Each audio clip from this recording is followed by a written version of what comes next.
Welcome to episode 150 of Crash Chords Autographs. I have a very special guest for this milestone episode. But first, before we get to that, I, as always, want to thank my patrons for their endless support. You can also show your support by going to patreon.com/Stormageddon and help me out there. You'll get a thank you on this very show, as well as a ton of really awesome and cool stuff that is available there. So a quick thank you to Rob, Frankie, Emily, Greg, Rocco, and Case. Thank you so much for your support. It means the world to me. If you can't do anything at Patreon, a like, a subscribe, a share, a retweet, literally anything to share the word of this show is super helpful. But enough about that. My guest for episode 150 is a true dear friend, an incredible actor, singer, MC, writer, director, brilliant nerd, and a man I love so much. I'm so excited to have the incredible Abe Goldfarb on the show. I've been wanting to have him on for a while. We get to talking about all of the plethora of things he gets to do to be silly for money. It was just such a really exciting, fun, and joyous episode to make. I hope you really enjoy it as much as I did doing it. Here's me chatting with the incredible, brilliant, and unbelievable Abe Goldfarb.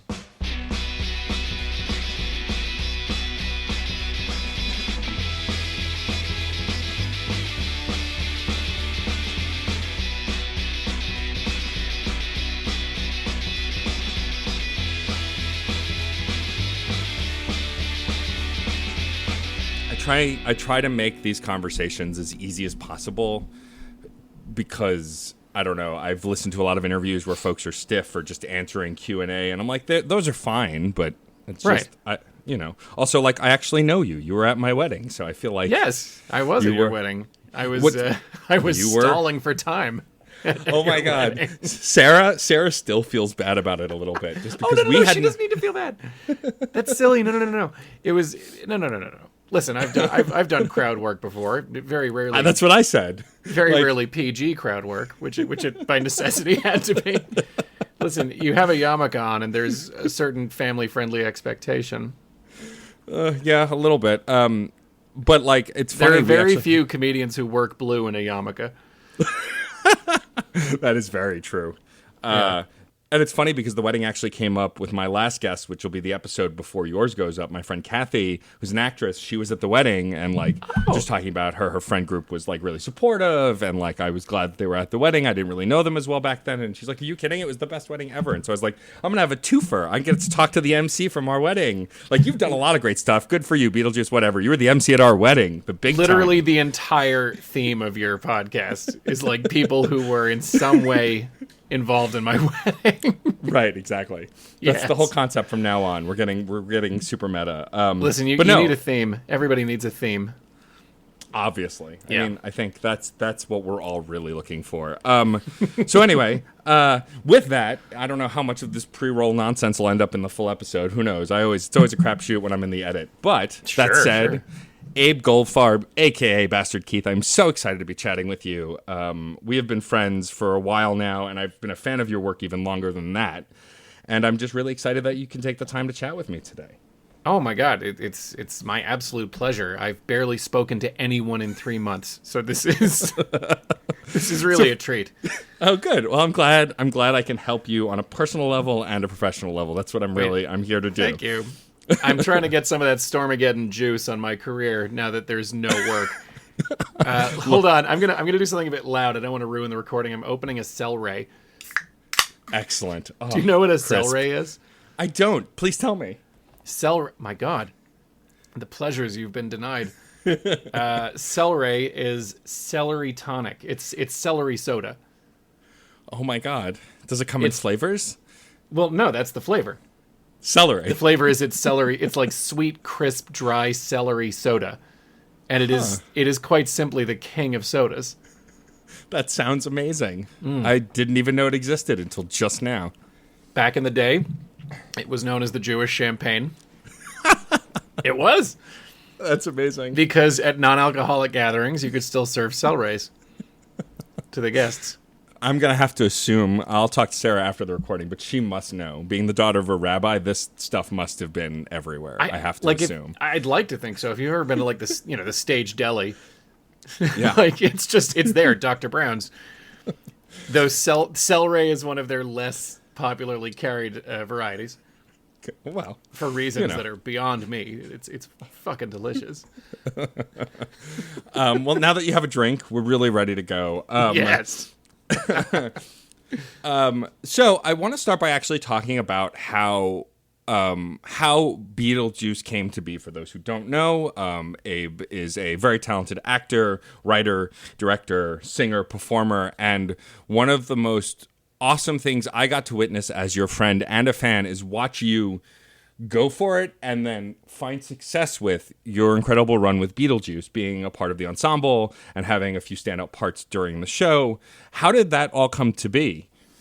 That's very, very kind. The way it came to be was I was about to pretty much hang up my hat as far as musical theater. I just wasn't having a good time. Sure. I was incredibly unhappy. And I was doing pretty well in commercials and doing some voiceover stuff. And, I mean, I loved it. And musical theater I love so much, but my experiences with it just weren't making me happy. And I actually said this to my manager when she sent the audition. I said, I don't know. I mean, I'm feeling kind of burned out on this stuff, and I mean, probably not even going to get it. And she said, no, you're going.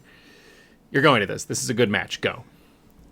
And I'd gone in for Alex Timbers, the director, who was a genius and a gentleman, for a couple of other shows. I'd gone in for Peter and the Starcatcher. I'd gone in for a show called Up Here that he did out in La Jolla.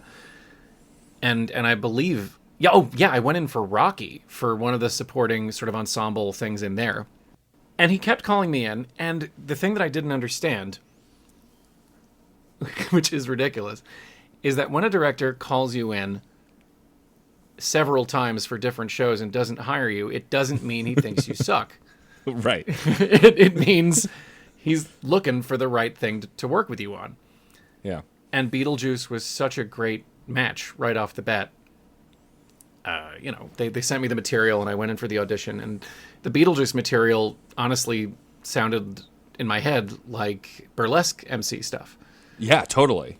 And so when I went into the room, that's how I treated it.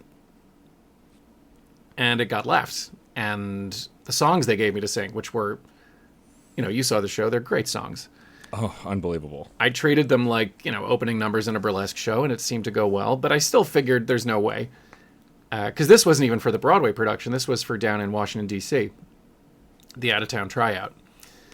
And I got through one round of callbacks and another round of callbacks, and then they said they put me on a very strong hold, and I was like, okay, so it means for a couple weeks you don't know if you've got it, and then you don't have it. That's my experience with having a hold on you. But I pretty much gave up on it. I figured, I had a great time. The auditions were tremendous. At the last callback, I basically tanked the dance portion. Oh, wow. Well, I'm not a good dancer. I'm really bad at it. And there was a tap thing.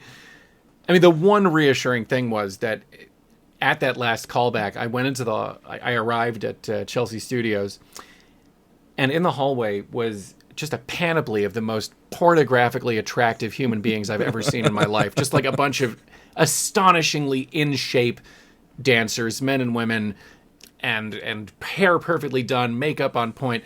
And I thought, oh, fuck, I am not getting this. And then I saw a small collection of, middle-aged guys who don't look, the non-dancers, the indoor kids. and I thought, oh, good, this is my people. And the singing and the dialogue went fine, and then I tanked the dancing, and I thought, well, that's that. And then I got the call that they wanted me to go down to D.C. with the show for the out-of-town tryout. And it was one of the most extraordinary experiences of my life. And this was a very different show from what you saw on Broadway. Okay. It was extremely different. Well, I heard you'd said that. I remember when we chatted with you after the night we saw you, that it was way dirtier, the original version. It was decisively R-rated down in DC. There was one onstage death, one implied offstage death. I mean, both of them were, murders. I say death. They were murders. And there was a lot more swearing. Beetlejuice's sexual harassment was turned up to 12.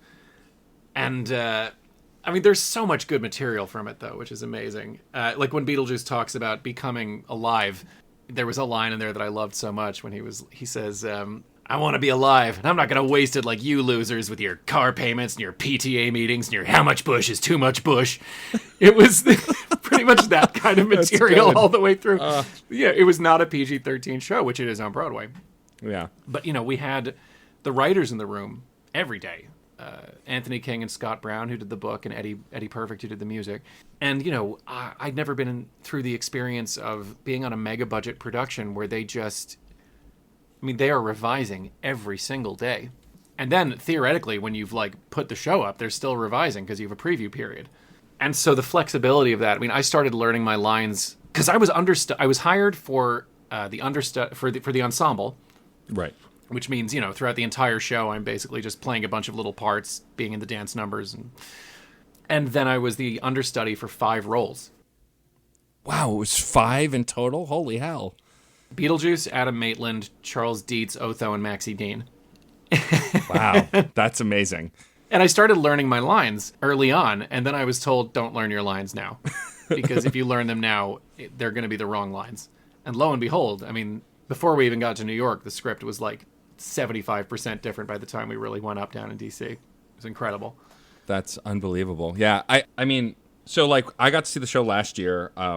Sarah and I went, we reached out to the box office for the possibility of tickets the day of, on our anniversary, and we ended up getting them, which was awesome. And, it just felt such kismet to go see the MC of our wedding in his Broadway debut show on our anniversary. And then I was so happy to see you there. I was so happy. Oh, my God. And then you graciously took us backstage, and I was like a kid in a candy store. You showed me the giant sandworm that comes out in the final half, and it just let's not overrate my kindness here. It's the literal least I could have done. But I'd say I hit a very low to mid-level bar with this. It was like being in a world of magic, and I'm not being superfluous. I've seen a lot of Broadway, and a lot of my theater knowledge comes from my incredible spouse because I am a Luddite when it comes to theater. I'll watch and go to and see anything. I'm the guy who says out loud that I didn't mind the Les Mis movie and doesn't get murdered somehow.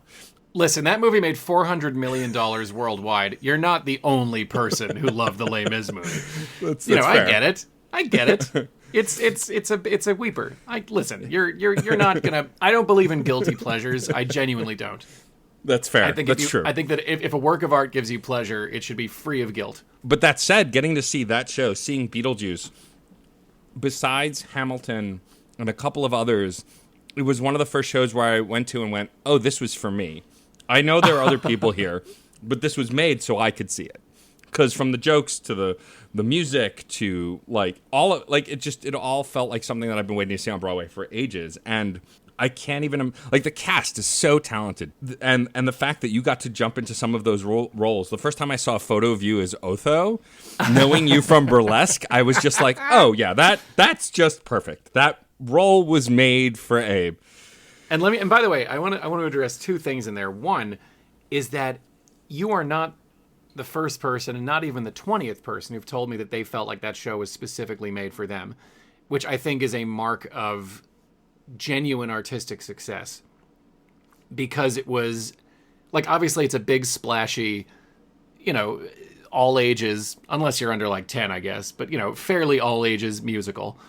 So, you're aiming for a broad audience, but when a show tries to please everybody, it frequently pleases nobody. And with this, I think there was such a specific vision at work, and the writers were so intent on amusing themselves that it feels personal to people.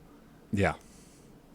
So there's that, which I love. I love that it feels. I love that something that cost $21 million and is absolutely created by committee because it's a gigantic corporate show. There's a lot of cooks in that kitchen. Sure. You know, some of them are artists and some of them are management. But the fact that something can emerge from that process and feel so personal is beautiful. And the other thing I wanted to address was Otho. Doing Otho, I did Otho a bunch of times. And it was the absolute most fun. Because they didn't want me to do what Kelvin Moonlow, the actor who plays Otho, does with the role. That was their advice to every single swing and understudy. It was like, don't imitate, bring something else to it. Right. And so I started making choices that were just like, well, this came from the audition. In the audition, when they had me read for Otho, I was like, I need to make a choice here that's either going to really nail this job down for me or make sure I never work again. And so I made this truly insane vocal choice, which was sort of like the love child of a three-way gay fuck between James Mason, Stephen Toast, and the Moonanites from Aqua Teen Hunger Force. Oh my God, you have to give the listeners a sample of what that sounds like. Well, yes, although he spoke like this, he was... Charles, you see, Charles, as a life coach, I have but one enemy. Death! You know, it was a total cartoon thing. Sure. And they let me do it. I was like, is that too much? And they were like, no, keep going that way. And amazingly, Timbers really figured it out. When he saw me, usually in understudy rehearsals, you just have stage management. And they're amazing. We had Rachel Botter and Matt DiCarlo and, David Sugarman, and they were just indispensable and amazing. But then every so often, Timbers would show up and sit in on an understudy rehearsal. And he said, I love that whole, Stephen Toast thing you're doing. And I was like, oh, shit. He gets it. He gets it. He also... I will say this about Timbers. One, he never lost his cool, which on a production of this size is insane. Mm-hmm. Because there's so many moving parts, and so much can go wrong, and there's so many egos. And he was just gracious and kind. All of his notes led with something encouraging, and then his general tactic for giving notes is, I really like this. Why don't we try sprinkling on a little of that and just see what happens? You know, and he got results. The unity of style was complete. You saw those actors. It was... Yeah. Everyone's on the same page, and that doesn't happen by accident. But also, he would learn the language to speak to every actor, because he knows that every actor has a different way of communicating. And with me, he realized that references to obscure television and film were the way to get through to me. So, there was a point when I was rehearsing Beetlejuice where he has to sit down at the same time as Adam Maitland on a little ottoman. Yeah. And Timber's way of explaining it to me was like, so think of this, it's like a Brian De Palma split screen situation where, you're on the right side of the screen, he's on the left. It was so very much, he never spoke that way to anybody else. And I noted that, and I thought, wow, he really gives a shit. Also, occasionally he'll just send me strange images and videos over text, which I love.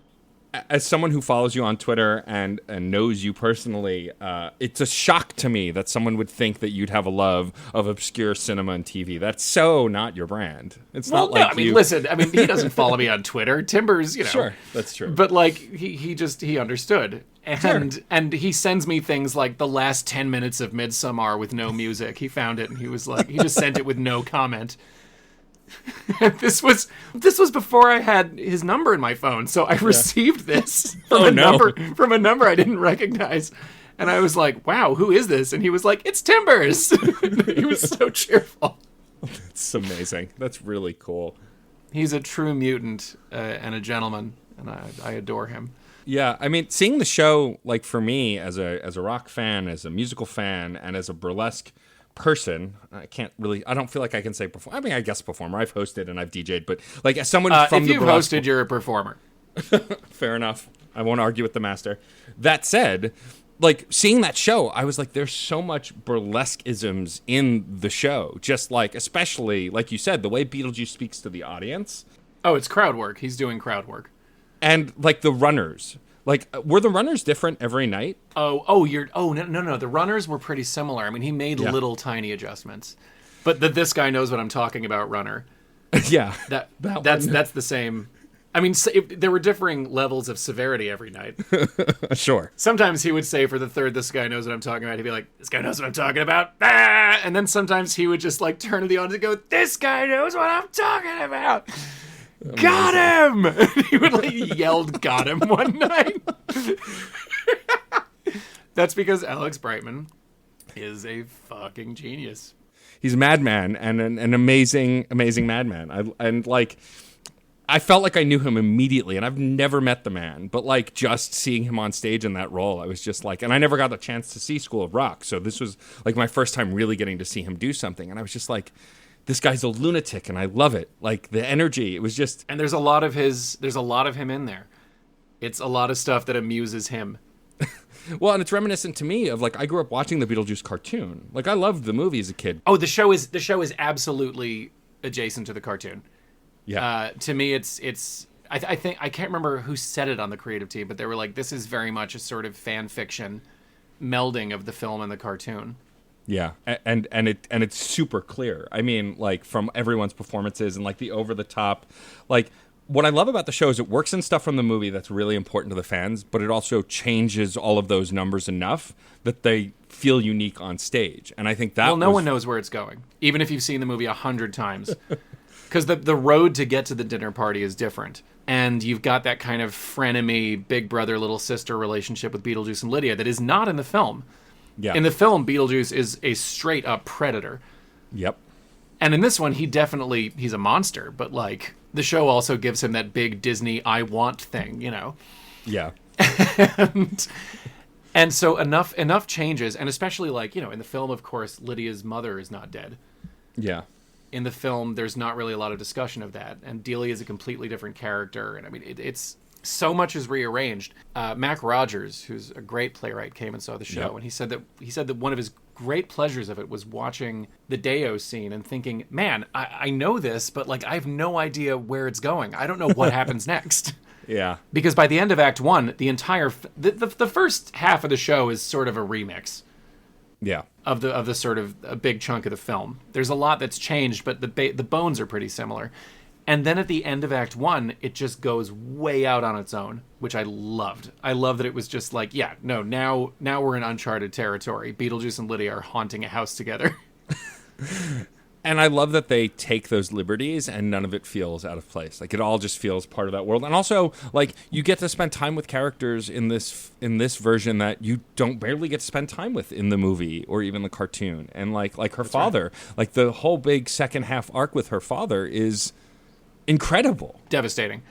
And again, like the actors there, I mean, Adam Danheiser is so great in that role. Sophia Ann Caruso, incredible as Lydia, and Presley Ryan, who took over the role.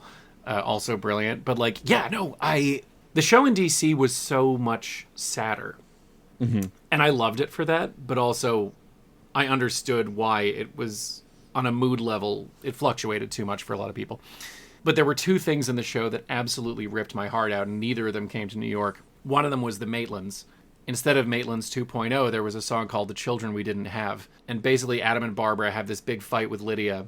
And in the DC version, it's set up earlier in the show that Adam and Barbara have experienced at least one miscarriage. And so Barbara gets this absolutely heart-rending solo, The Children We Didn't Have. And then the other one that really tore my heart out was there was a bit of singing from Charles towards the end of the Netherworld sequence when he finds Lydia out in the void. And it was a reprise of another cut song.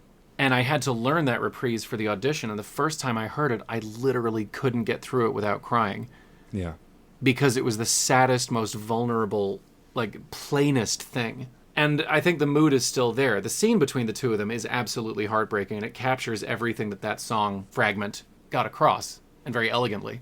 But yeah, no, their relationship absolutely tears me up. It's really a love letter to, I feel like, goth kids who grew up in the late 90s, early 2000s. I mean, for me, at absolutely. Least, like, it just, there's so much of that. And what was beautiful for me knowing you and getting to see, like, so for the listener who doesn't know, Abe also performs as Bastard Keith. He's hosted many a burlesque show. We've worked together on many occasions. And yes. By far, the dumbest, and I mean this as a compliment, the dumbest thing I've ever seen you do is Okay. we were part of a Muppets burlesque show. Oh my God, are you talking about Castard Beath? Yes. And you performed from the more recent Muppet movie, The Muppet Movie, the Man or a Muppet song with a puppet of yourself and a re-recorded version of the track of you singing with yourself. Yeah, so I was duetting with my disembodied voice and then did like the lip syncing with the puppet. That was ridiculous. And during the show, I think like I polled the audience for like, this guy needs an accent. What accent should he have? So he was just Italian for most of it, but like not in that number. No. So for the rest of the show, Caster the Beef, he talking like this. It was possibly very offensive to my Italian friends. But it went over. And like that sense of humor and that dedication to the ridiculous is something I had seen in you before I got to see you on stage. And so it was so satisfying, like, to see you, even just as the census taker, for that brief moment that you get on stage outside of the ensemble. Oh, yeah. It just feels so you. And, like, I died. It killed me because I adore you and your work. But, like, I can see you in that because I'd seen you do nonsense like this as long as I've known you. And it just felt like such a great fit. That was put in 3 days before opening. Really? That bit. It had originally been kind of... We'd done it in a different way down in D.C. I was like a gruff gas man who came in. And there was no... The bit kind of wasn't landing. And then I said... Because I was doing my own scream as I ran off stage, and it just wasn't landing. And then I asked if they had any really shrill, high-pitched screams that they could just pipe in. And it worked. And then they cut it out, and then they brought it back as the census taker. And it played. I was so... There's really nothing so awesome as having a tiny little bit, because you're a cog in all this when you're an ensemble guy. Sure. You're bringing a lot of work and art to it, but also you recognize that you're there to make the wheels run. But there is nothing more satisfying than having a tiny little bit like that and just having it go over. It's the best feeling. It really felt great. And then having it on the original cast album. Yeah. Having that bit on the album, I was like, oh shit, man, it just doesn't get better. Yeah, and I'm so thankful to have gotten to see it when it was running, because of course, as when we're recording now, we're in a post-pandemic state, and even before that, it was of course closing, and so like, but it lives on the cast recording, and it does, and the fandom is still outrageous. So hungry. And what I love is how interactive everyone from the show is too. Like nobody was like, oh, I don't want to talk to anybody about this. Like everyone is just in on it and a part of it. And oh yeah, it's awesome. There's a real dialogue there.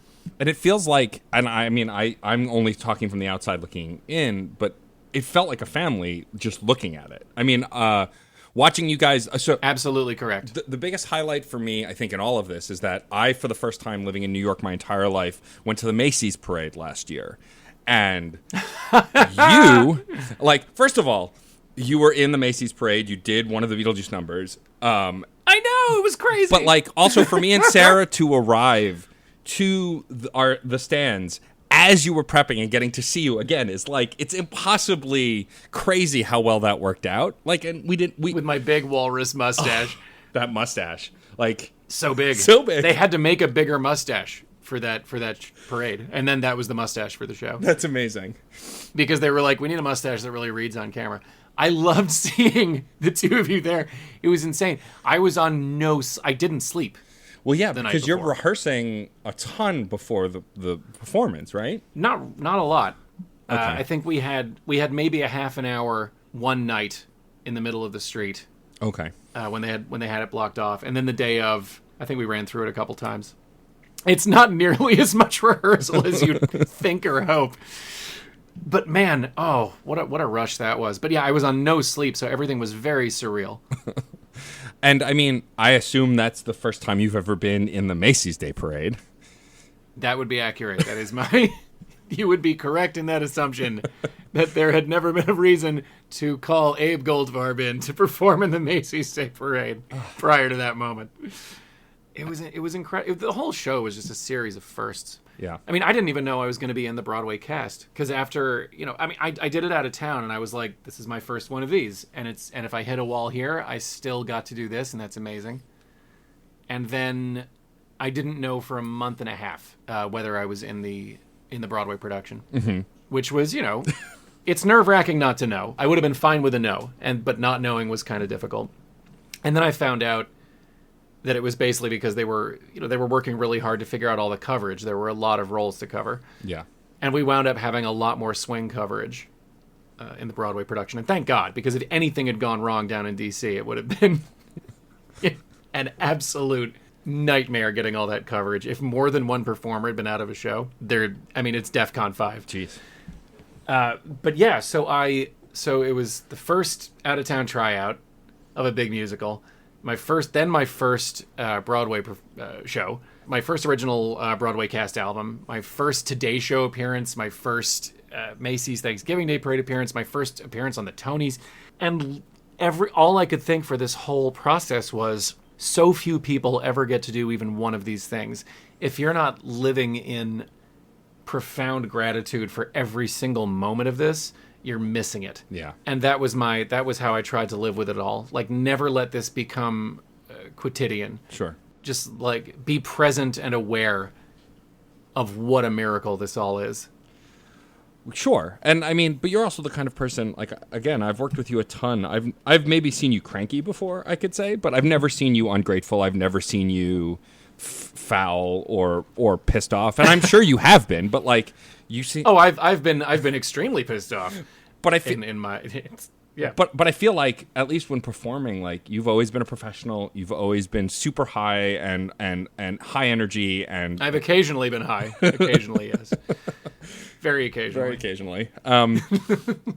And what's really interesting about being beyond just a friend, a fan of your work, is that you've done such diverse things. Like, we've talked about burlesque, we've talked about the musical, but like, you last year directed a film written by previous guest and recently mentioned Mac Rogers. Oh, I didn't know you'd interviewed him. That's so great. Yeah. Oh, he's a delight. What a lord. What an absolute mensch. He is. I'm so lucky to know the Gideon production folks through Sarah.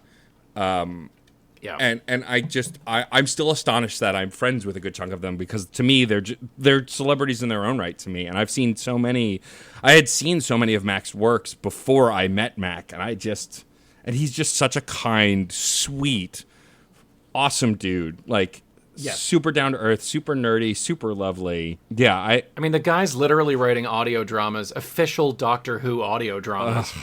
And to me that's like the peak. That's the summit. Like, you wrote for Doctor Who. He's a genius. He's brilliant. Before we move on from Beetlejuice really quick, I just want to say, you said we felt like a family. We absolutely were and are. Mm-hmm. And that's one of the things that made it so special, that I felt welcomed and valued and supported by all of these people who there's no percentage in holding up the new guy. For sure. But like, everyone was there for each other, and it was from the production team through the creatives, through the performers, through the crew. This was absolutely a family operation, and if it felt like that, it's because it was. The kindness and generosity and soul of everybody involved it cannot be properly calculated. I mean, I don't doubt it.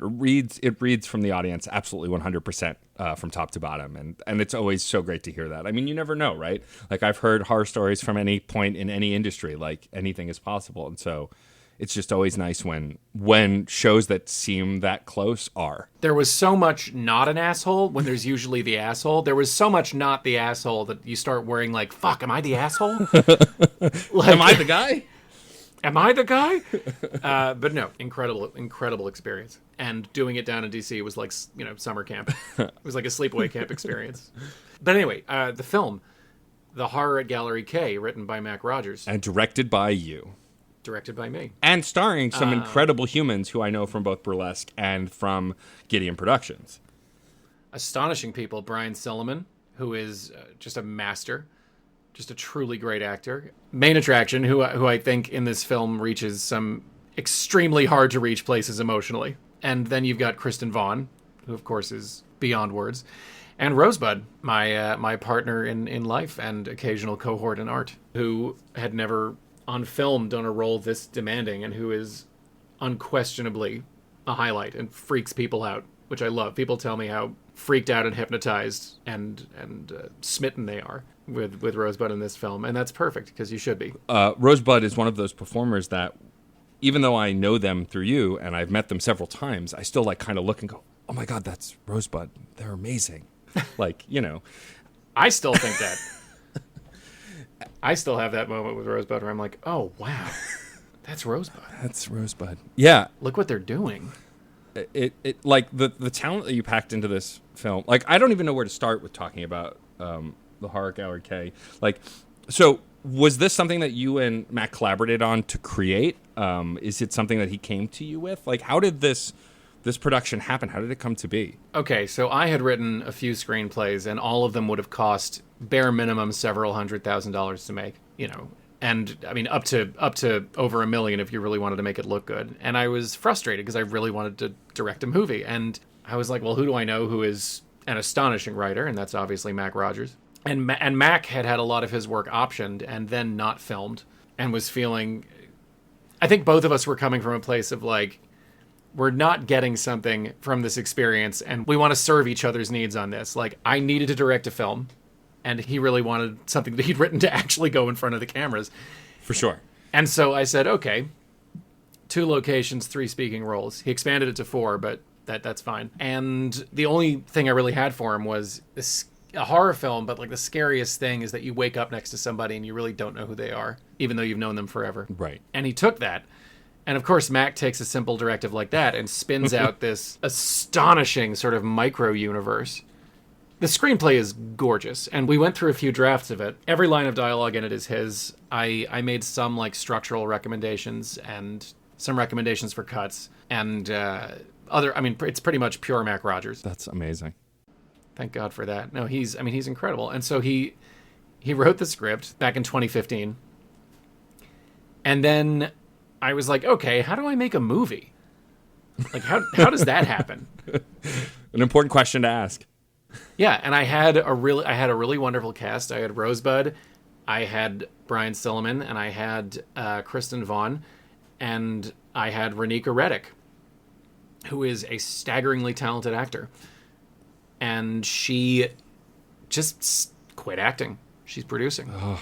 And I was kind of stuck, and I didn't really know what to do. And then I just offered it to Maine because I literally had not auditioned Maine at all.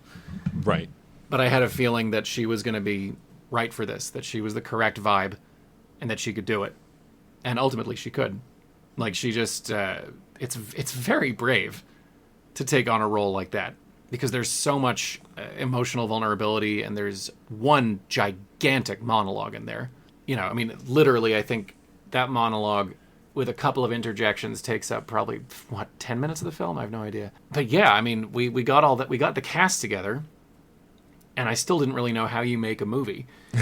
And then I have a friend, Brian Enck, who has produced and directed a lot of low-budget horror, including The Big Bad, and, nice. The Moosehead on the Mantle. Mm-hmm. And I just said, man, how do you do this? And he was like, well, let's just set some shoot dates. I was like, that's nice. You can't do that, right? It doesn't work that way, right? That's not how it works. He was like, no, yeah, you set shoot dates, and then you shoot the movie. Oh, well, that's it. And he took it on, and he's a prince, and he says that this is among his favorite things he's ever worked on, and I'm very grateful for that. It was a real skeleton crew. You know, I mean, we made it, I think the ultimate cost was around $8,000. We shot it. We had 2 days of set decoration and lighting. We had 7 days of shooting in the main schedule, and then we did like 2 evening shoots for pickups a couple weeks later. I would not recommend that schedule to anybody. Fair enough. I mean, at a certain point, you really do feel like you're going insane. Yeah, I would imagine. But it's also thrilling because you sort of, there's all these decisions you have to make when you're directing a film, and also operating the camera, which I did a lot of, just like slung it over my shoulder and shot. And I actually found the constant torrent of decision making very relaxing. Because it was just like, well, you have to make a choice or you just don't shoot anything. And I want to keep shooting, so choice. And sometimes those choices work out and sometimes they don't. And for the most part, ours worked out pretty well. That's amazing. For me to see something like this after knowing, like I said, knowing your work and knowing all the things you've done, it's so different, but yet I can still see your vision in it. I can still see things. Like, I feel like I've seen you produce or host shows enough that I get a sense of the kinds of things you're looking for when you're trying to organize something or set up something. And it surely shows in this. And of course, like, I think I knew that Mac had written it, but it wasn't until after I had seen the trailer that I looked it up and went, oh, okay, yeah, this makes sense. Yeah, this is a Mac Rogers joint. I mean, my entire approach was get out of the way of the script. Uh-huh. That was literally, I was like, how do I position the script as the centerpiece of all this? I mean, which makes total sense. I mean, like I had never seen any of the Honeycomb trilogy before I saw the three of them in a row. The when they staged them together. Oh, the Honeycomb trilogy. And this was at which production was this? Because they did it a couple. I think it was the second time they had done it. Yeah, it was just off of Washington Square Park. What is it? Judson, I want to say. Yes, I think that's correct. With that, I did the marathon of that. I had seen all the three plays in their original productions and was astonished by them. And then I got to see the marathon. And I had never seen it, and like Sarah knows my love of sci-fi and my love of some horror, and she's like, you should come with me to this thing. I know you'll like it. And like, I was absolutely floored by it. And like, what's really consistent about Mac is everything that he's a part of or does with just him or Gideon Productions in general. It's an insane level of theater that I had thought not possible. Like, my favorite thing about you and I connecting later on down the line of knowing each other through burlesque is me getting to rediscover you as an actor. When I went to, there was a show that you had done where it was a reading of a graphic novel that you were in. Oh, Kill Shakespeare. Kill Shakespeare. Yes, directed by Jordana Williams of the Honeycomb trilogy. And, like, I just remember going, oh, right, of course, Abe's an actor as well. And, like, then also running into so many other actors I had seen from those other shows and realizing, oh, Mac and the rest of them all just know geniuses. Sean and Jordana, they just know geniuses who want to do brilliant work. Well, they make us look good. And, like... Let's be honest. Well, I mean, I think they know what they're doing at this point for sure. Yes, they do. But, like, it's just really fun to then, after seeing so much theater, like, I got to see Frankenstein Upstairs and so many other Mac Rogers plays. Underrated Frankenstein Upstairs. That came after Honeycomb, and I think was registered by some as I don't know, a come down or a minor work. That's what a lot of the criticism of it said. And I remember watching it and just being entranced. I thought it was a stupendous fucking show and a genuinely radical piece.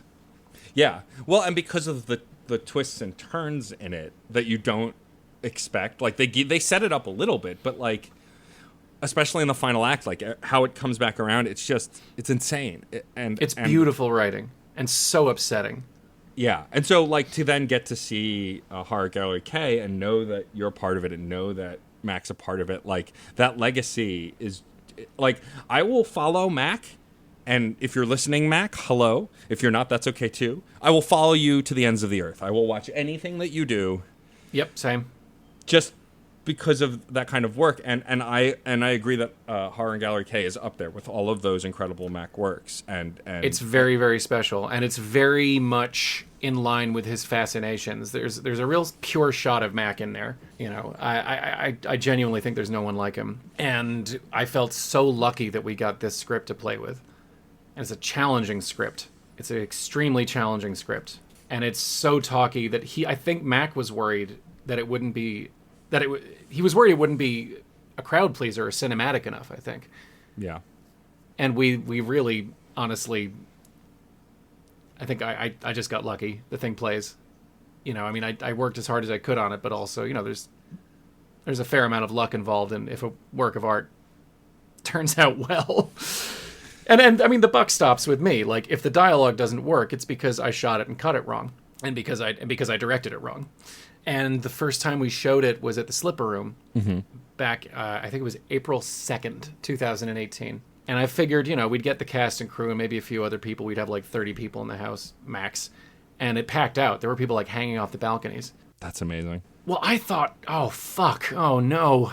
They've come here to see a movie by Bastard Keith, and it's a black and white, dialogue-driven, lesbian romantic horror fantasy.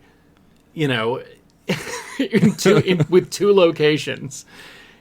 And I was like, oh, God, how do I soften their expectations here? Oh, shit. Oh, fuck. And amazingly, it played. Like, within a couple of minutes of the start, the stuff that I thought was funny started getting laughs. And then as the thing went on, the reactions just grew. And they were listening. They were paying attention. And I thought, oh, thank God. Oh, God, I'm very lucky. Well, because you never know how that's going to go, right? Especially when you show something publicly or do something publicly. Like, I mean, yeah. it goes all the way back to hosting burlesque. Like, yes. I could step out on stage and say a joke and it bombs. The good thing is, after that point, I can go, here's some boobs and butts. Like, you or don't here's anything else. Right, that's fair. Yes. Literally anything else but me. I'm sorry that joke was terrible. Oh, no. Never, ever, ever, ever do that. Never apologize. Apologize if you've accidentally said something insanely offensive. Sure. Otherwise, I actually really am a big believer in steering into the bad joke. Like, that's really a good point. Just really owning it. Not playing it into the ground so the audience, because eventually the audience is going to be like, let's move on. Yeah. But, but lean into it. Either that or just move on immediately. Move on to the next thing. But the thing played, and we had another screening a few months later, and it played then. And I thought that I had made something that was such a kind of obscure little, I don't know, curate's egg. Yeah. But the thing plays. Which I think is really down to, A, the fact that Mac wrote a great story, and B, the performances are ridiculously great. The actors in the movie are great. And I didn't fuck it up too bad. The way to pat yourself on the back. I think you did a pretty dang good job. I think I didn't fuck it up. I mean, there's bits where I think I fucked it up, but like apparently they don't seem to matter. My mistakes seem to be largely irrelevant to people's experience of the movie, and I'm very grateful for that. It's on Prime Video. You should watch it. Yes, please, everybody go watch it. The Horror at Gallery K. It will be in the show notes, for sure. Yes, excellent. And review it on Amazon if you like it. If you don't like it, shut your mouth. But if you do like it, review it on Prime Video and rate it on IMDb and just, tell people. Because, listen, we didn't break our bank making the movie, but, we just want people to enjoy it. We're not looking for a big financial windfall here. We really just want people to enjoy the movie. Totally. Yeah, and I get that. And we live in the generation of like, subscribe, and rate and review. So, literally, yes. So literally smash that subscribe button.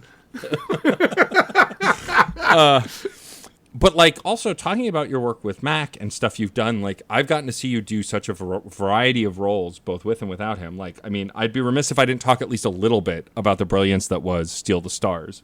Oh, I loved Steal the Stars. And like, so also Nat Cassidy is a previous guest of the podcast. We talked about his novelization, which I absolutely love as well. Another absolute lord. And it's a discrete work of art that you can experience totally separate from the podcast. Which is also brilliant, yeah. But like, I think I told you this either at the release party or seeing you after listening. But like, I've never seen a man play a douchebag as well as you do in that podcast. What an asshole, Trip Hayden! What an absolute piece of shit. Oh, I loved playing him. What a joy. That was the most fun. When you're playing a character that's just a total tool like that, do you look for irredeemable scumbag? Yeah. Do you look for inspiration? Like, what tools in the real world can get you to that place?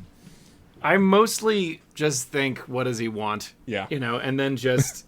But that's it. It's just, what does he want? And how does he justify it to himself?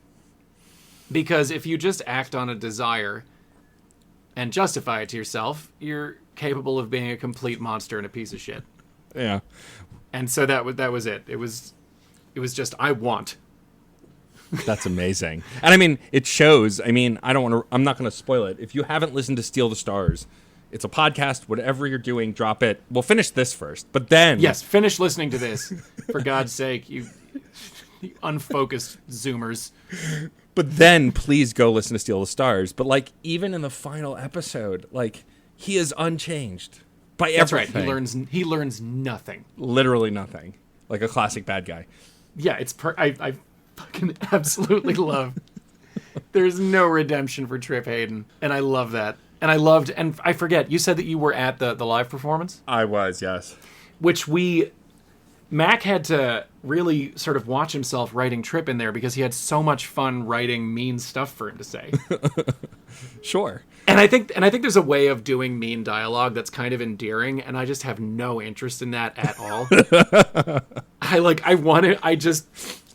I have no interest in begging the audience's sympathy or delight when I'm playing someone like that. I just want to be revolting. And we just kind of decided, well, he did a bunch of coke before showing up that day at Quill Marine. Oh, perfect. And so he's really amped. And in the performance, it's a much more adrenalized Trip Hayden. Yeah. Than in the show. Oh, that live performance was great too. And like another insane cast of incredibly talented people. Yes. Astounding. What a cast. But my question is actually, leading up to all these different things you've done, because you've also done VO, you've been on Pokemon. Yeah. You do a lot of different things. Clearly, the plight of any entertainer right now is pretty much you have to do 1,000 things because there's not enough to do. The plight of any entertainer right now is, where's the fucking work? Well, that is actually very true. Yeah. Yes. Yeah, you're absolutely right. Yeah. No. The plight of any entertainer right now is, shit. Shit. Yeah. That was the plight. Now we just want anything. Yeah. Yes. For sure. I would love correct. A job. But where did all of this... I'm curious where it all started. Like, were you intent on being an actor first? Did you want... So that was where the rest of it branched out from? Yes. All I wanted was to be an actor. And I acted in elementary school, and I acted in junior high, and then I at summer camp at Bucks Rock in Connecticut, I did a bunch of acting there and a bunch of clown work, which I loved. Like building sketch shows out of improvisation at the age of 16. Oh, wow. Which is absurd. and then like in high school at the Putney School, we renovated a derelict barn to make it into a theater, and that was where and now they have a whole facility. That's amazing. But back in the day, we literally just had to like go in there and just, I don't want to say gut it, like there was still bones, but it needed a lot of work. And then that was where theater happened for several years. And it was awesome. I loved it. And my parents took me to see a lot of Broadway shows when I was a kid. And my dad had done children's theater as a young man and also some community theater as a grown-up. And he was of the opinion that he was not a good actor, my father. Mm-hmm. I have no idea, but I think he was probably not as bad as he thought he was. He was a very charismatic and delightful man. And what I really wanted to do, I missed this by a couple of years. When I started making movies, all I wanted to do was to have my dad play like the Sidney Greenstreet role, like the old man, like the old guy in the fedora, who who likes to talk to a man who likes to talk. Mm-hmm. And I didn't get to direct a movie until several years after he died, which was definitely, that hurt.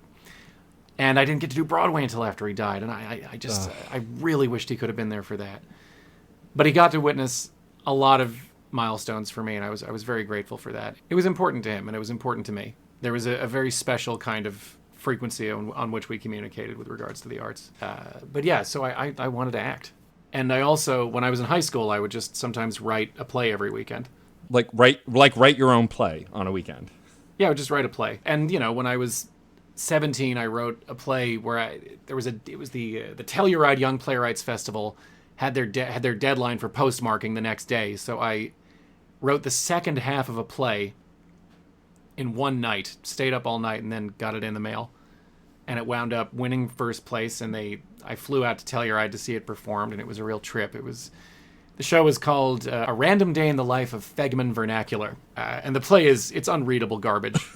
It's like, I can't believe adults had to say what I wrote. It's fucking trash. But I'm also very oddly proud of it. I mean, it's good. It's still good to be proud. Yeah, it's good to be proud. I didn't do as much writing when I was in my 20s. And then I mostly focused on acting.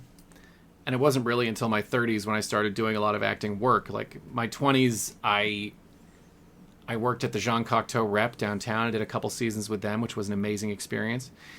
And then kind of failed my way through my 20s a whole bunch. A lot of failure. That's familiar to me. So much. And then in my 30s, I finally started working a lot, to the point where I was supporting myself. It's incredible. I still feel like I'm putting something over on people when I'm acting for a living. I feel like that's a requirement of anyone making any kind of art, is like the minute you accept that you're a genius and you're God's gift, you've run out of things to do. You because suck and you're worthless. You have nothing to say if you believe that you're God's gift. Because part of it, so much of at least my experience creating anything is like, oh my God, did that suck? Is this terrible? Should I redo that? Is this enough? Am I too much? It's not even that for me. It's more like, who am I fooling? I am a bullshit merchant. I'm just standing here jackassing around, and people seem to find this acceptable. They seem to think that this is worth giving me money to do. And so, like, they've been fooled, and I'm not going to disabuse them because I'd like to eat. But, that's kind of, and even, God, the cartoon stuff only really happened. Two things led to the cartoon work. One of them was meeting Hillary at your wedding. They are one of my favorite humans who I don't get to see enough, who work for the Pokemon Company. Astonishing person. And they had enjoyed my burlesque hosting. And I made an offhand remark like, God, I would love to be on Pokemon. And they were like, oh, you should get in touch with this person. I'll tell them to be expecting an email from you. Teresa Buchheister, our voice director. Mm-hmm. And I was like, whoa, for reals? And they were like, yeah, totally. Which leads to I had to have a reel to send in. And the reason I had a reel was because since the early 2000s, I had been doing voices for Wadjet Games, Dave Gilbert's game company. Mm-hmm. Which he basically has run and still runs out of his apartment. He makes adventure games. Yeah. And so I only had a reel because I'd played a bunch of characters for him. And I sent that in. They brought me in for an audition. And then I worked on Pokemon for like 4 years. It's like, I'm someone who grew up playing the games, grew up watching the cartoon. And like the first time you posted about it, because I don't know if I was watching the Alolan TV series yet, but you posted about it and I went, I'm sorry, what? Yeah, because I was in X, Y, and Z, and yes. then I was in Sun and Moon. Right. Did 3 seasons on Sun and Moon as Kukui. That's Kukui. The studliest. Hillary was like, don't look up the fan art. And I was like, well, I'm obviously going to look up the fan art. And it's all porn. It's all porn. All of it. It's all just like him with glistening pecs or his big fat cock hanging out and like him fucking Pokemon, getting fucked by Pokemon, fucking another Professor Kukui. Just a whole bunch of glistening, throbbing, and fucking. And it's insane. It delighted me. And I was like, well, weirdly, I'm not intimidated by this. It's a legacy to live up to, but, let's give the people what they want.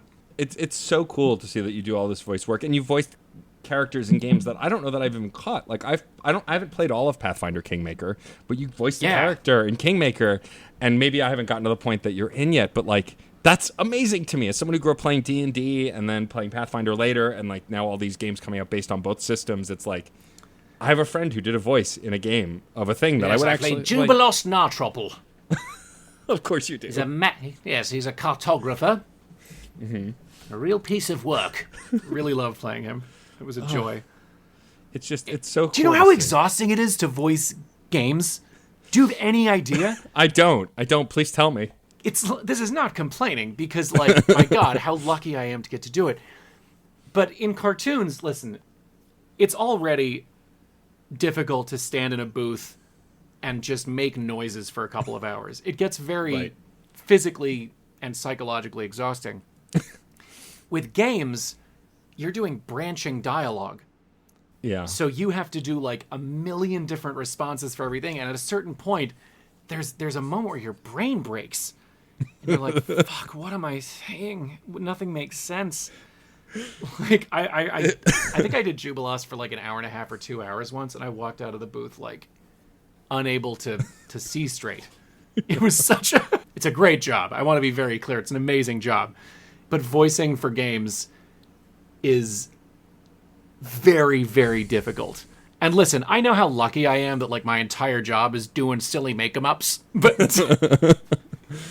but it's work, damn it. It's work. It's work. Never forget.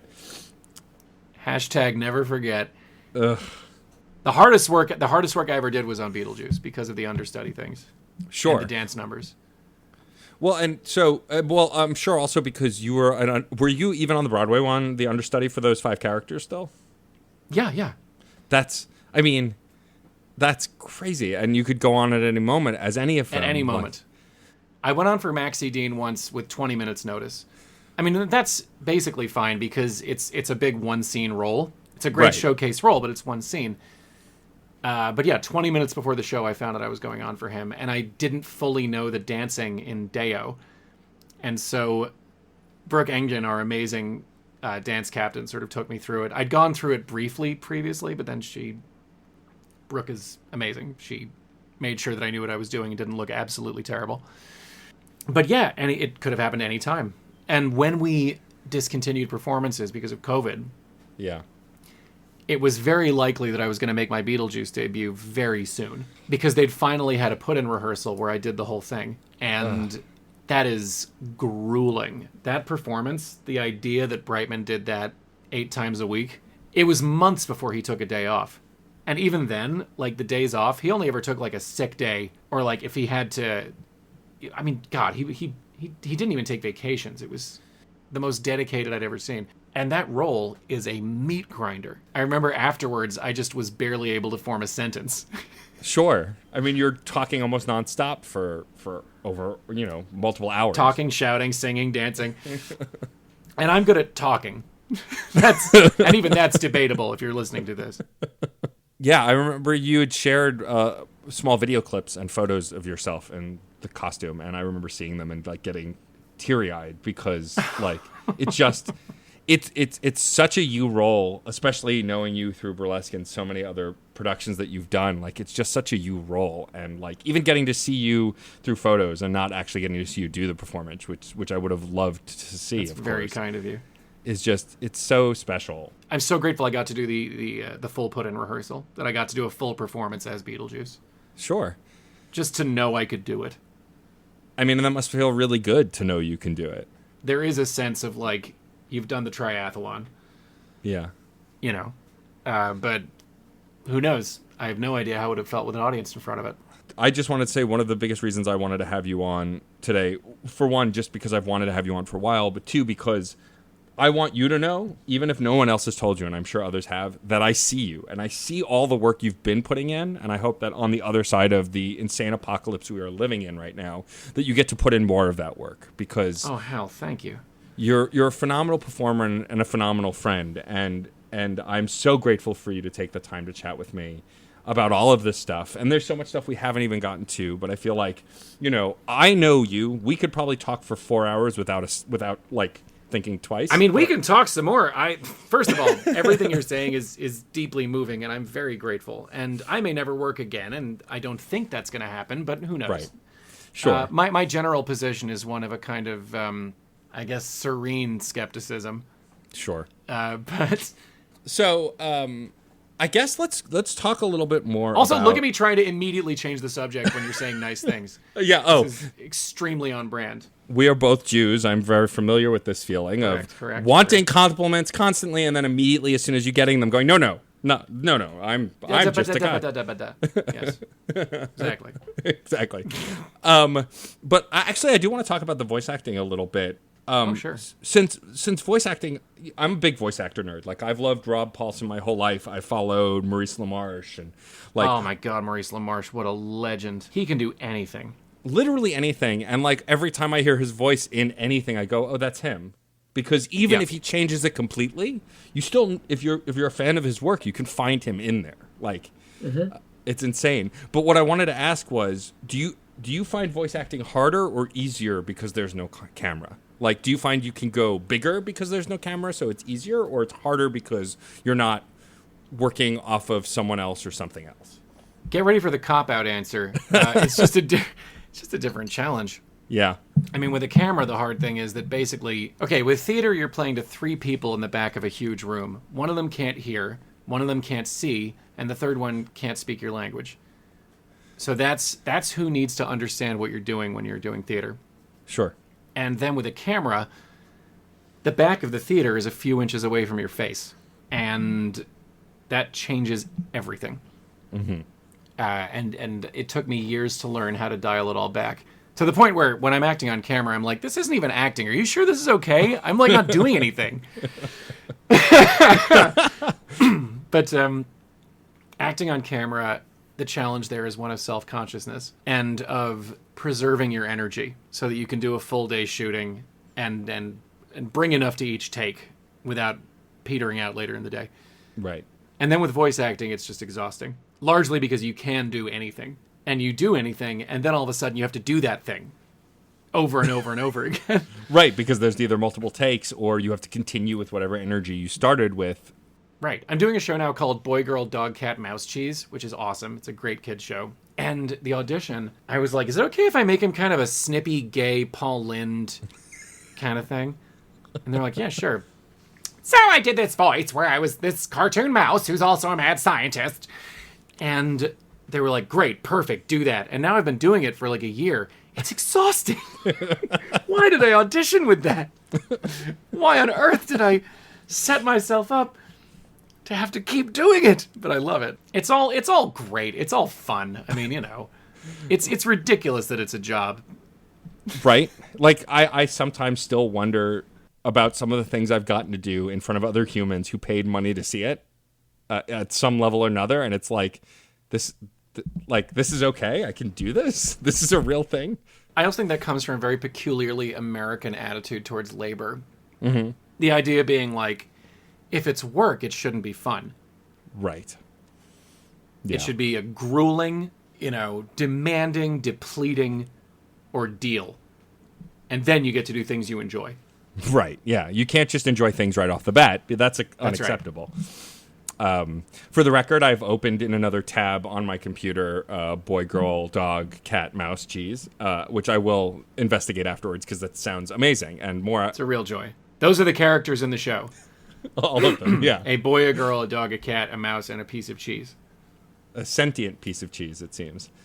Yes. The cheese talks. The cheese dances. Amazing. Yeah. Phenomenal. Actually, something we haven't talked about that I've always found fascinating and incredibly educational about your presence on Twitter is that you are a huge film nerd, but specifically, you are a huge nerd for particular films. I mean, you like everything, but your love for stuff coming out of India and Bollywood films specifically is unmatched to anyone I've ever seen. And I'm compared to some of the real scholars of this. I have a pretty limited knowledge base, but I truly love it. I love Hindi cinema. I love Telugu cinema. I love Tamil cinema. Those are the ones that I've seen a lot of. Because they make movies in over 20 different languages in India. Really? I hadn't realized that. Each language has its own regional industry. So the Hindi industry is Bollywood from Bombay. And then the Tamil industry is Kollywood. And the Telugu industry is Tollywood. And then there's just...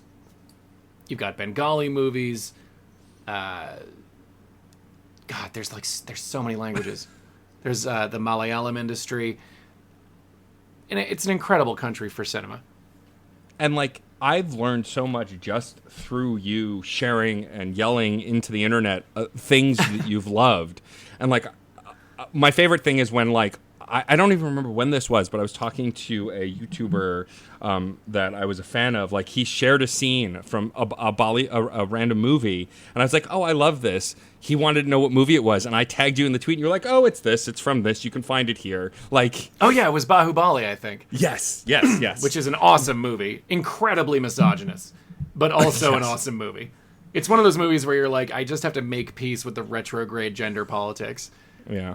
And enjoy the spectacle, because it's a huge 2-part biblical Telugu language epic. And I learned so much from just watching that one movie about things what I love about that area of film is that growing up, of course, a lot of my racist idiot friends would write that stuff off because it all looked silly. It was sing-songy and whatever. And, like, you believe that when you're an ignorant kid. But, like, being educated and learning about the film industry and specifically that part of it and how the insane budgets, special effects, singing, dancing talent, acting talent, like... Yes. It's just phenomenal, and I go out of my way now to try and find more stuff. Amazon Prime has been a great source. I'm delighted by that. I'm so thrilled about that.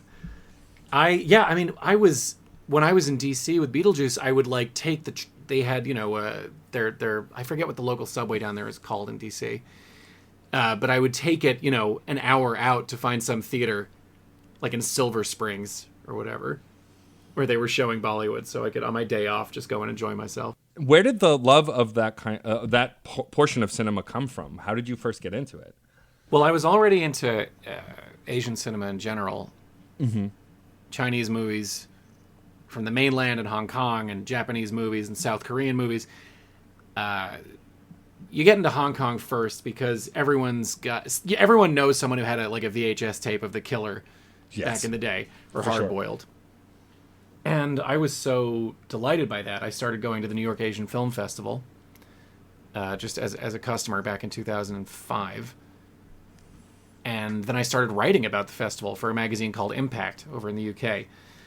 And the great thing about the Asian Film Fest is they have some of the more accessible and ludicrous things, but then they would have really beautiful, surprising little movies, just little gems. Mm-hmm. Like I remember there was a year where all the stuff people were talking about was big action movies, but there was this little movie called Snakes and Earrings, which was all about a teenage girl who gets into piercing. And it's kind of graphic and intense and upsetting and gorgeous. And, there was a movie that I saw there once. I've never forgotten this experience. It was called The Magicians. It's a Korean film, South Korean. Okay. And it was shot in one take on a consumer grade handheld video camera. Whoa. And it tells the story of these people who were in a band together when they were younger, and they all reconvene at a lodge. And the movie goes into flashback sometimes, and the way that they signify it is the actors will put on a different piece of clothing, and then you're in the flashback. Huh. And it built up to a final sequence where they reconvene and play a song. And the film is full of, love and betrayal and regret. And when the whole emotional bulldozer of a thing just built to that last 5 minutes, I started sobbing uncontrollably. Wow. I honestly, my body was trembling. It was an incredible experience. And then one year they showed a film called Krish, which was the first Bollywood movie I'd ever seen. It's a Bollywood superhero movie. Mm-hmm. Yeah. Which was a sequel to a Bollywood ripoff of E.T. called Koi Mil Gaya. Okay. And then the sequel, Krish, is about the son of the character from Koi Mil Gaya, and he's a superhero. Wow. It's absolutely berserk. And I remember it's 3 hours long. It's got song, dance, romance, comedy, martial arts. It's the full package. It's an e-ticket, And I was so lit up by that. And they also did a sidebar of films by Ram Gopal Varma, who was a really tremendous... he's made mainstream films in Telugu and Hindi, but he's a very iconoclastic indie kind of director. He's got his own style. And for the most part, his films don't have song and dance numbers. They sort of go against the grain in that regard. But he makes a lot of crime epics and, just incredible stuff. There was one called Company, which is... Ram Gopal Varma's Company is a superb crime movie. If you ever get the chance, watch that. And so I was, utterly entranced by this whole experience. And so I started seeking out DVDs of Bollywood movies. And I, hung out with some of the people from the festival... And they just, they have huge movie collections, and you end up having this osmosis education. And then, Kim's Video, Mondo Kim's, back when it was on St. Mark's Place, right. Rest its soul, they had a huge section of DVDs for sale at a massive discount, like incredibly cheap. And a lot of them were Bollywood movies, so I bought a bunch of those, and I got a bunch of South Korean movies. And then I was like, wait, do they show Bollywood movies like in theaters here? And they do. The Hindi theaters are pretty much, there's only one left in New York, and that's the big cinemas Bombay out in Flushing, which is very worth going to because they have samosas at the snack bar, and they show the movies with intermissions, which if you see them at a mainstream theater, they don't have, listen to me talking about going to a movie theater like that's happening anytime soon. So that's fair. Do you hear me, Christopher Nolan? It's not happening. But I had great experiences going to see Hindi movies. Not as many Tamil or Telugu films because those mostly played in New Jersey, but the Hindi stuff always played at like the AMC Empire 25 or like the AMC down at 11th and 3rd. And going to an opening night show of a Bollywood movie with a full crowd is a fucking trip. It's an experience. This is like full body movie watching. I think American audiences tend to be rowdy in a way that has nothing really to do with the movie on screen. Yeah. You know, they sort of, everything breaks off into a side conversation, and it's one of the reasons the Alamo Drafthouse is so good, because they actually have a don't talk policy. Yeah. And like put away your cell phone, whatever. But when you go to a big Bollywood opening, it's extraordinary because the audience is on fire. Like taking pictures of the screen when the hero comes on, and like cheering and whistling during the item girl numbers. The item girl numbers are, they have nothing to do with the plot usually. They just have a really beautiful actress doing a song and dance number. Sure. Because, you know, the audience would like to see that. Of course. And so that's in the movie. And, you know, they clap and hoot for dialogue from the heroes. The way that they still have a film star system over there, which America really doesn't. In America, the star is the intellectual property. Yeah. And in Bollywood, it still matters. Yeah. Like the person who's in this movie. People will go out to see a Shah Rukh Khan movie or a superstar Rajinikanth film or Hrithik Roshan or Akshay Kumar or Amir Khan or Salman Khan. You know, these are the big ones. There's the three Khans are the big ones. But there's a sort of a big constellation of stars, and it's just a big deal that they're showing up in a movie, and it's infectious. And I remember there's a Bollywood ripoff of Memento called Gajini, which is amazing. Okay. It's an amazing film. It's like, what if Memento, except in the middle of it, there's an hour and a half of romantic comedy. And I remember Rosebud and I went to see it. We sat down, and this dude who was sitting next to us was like, you know, this is Gajini, right? And we were like, yeah. And he goes, Amir Khan. And I was like, yeah, we love that guy. And he was like, oh, cool. And then we just all started talking about Amir Khan. That's amazing. I love it. It's such an experience. It's joyous. But then but also I'm talking about like the big splashy mainstream entertainments. But there's also like a lot of contemporary Hindi cinema that kind of bucks against that. Yeah. Like, you know, the work of Anurag Kashyap, who's an extraordinary director. And he makes quieter and sometimes much more radical films. You know, there's different sectors of each industry. And I love the audience pictures, but I also love some of the more hard-hitting stuff. Sure. I think it's easy to forget that, like, because of the way our entertainment system is structured, like, it's very easy to forget that there's stuff outside the U.S., and it's very easy to forget that there are insanely diverse and incredible movies in other places. Yes. And I'm so thankful to have outlets to discover that stuff. I'll never forget the first time I know it probably has a different title in its native language, but the movie Robot. Oh, yes. Did you see, this is a very nerdy question. Did you see, was it called Robot or was it called Enteran? So it was called Robot. I know. And you saw the Hindi language dub of a Tamil movie where they cut out a bunch of stuff for the Hindi dub. Really? Oh, I didn't know Yes. that it was not the complete version. I'll have to find the original. But like when I saw it, like there's a point where a man becomes a robot man, becomes a bigger Yes. robot man of many versions of himself. Yes, that's correct. And I remember seeing this and going, this is amazing. What the hell am I watching? Like, Yes. that kind of fascination of just being so over the top that you're kind of blown away and still sucked into it is the kind of thing that I don't find as frequently. And I think a lot of people are alienated. Yeah. I think a lot of people are alienated by that level of flamboyance and unabashed go for it, like, insanity.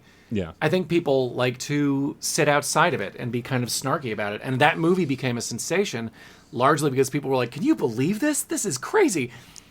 Like, this is ridiculous. But guess what? That movie stars one of the biggest movie stars in the entire world, superstar Rajnikanth.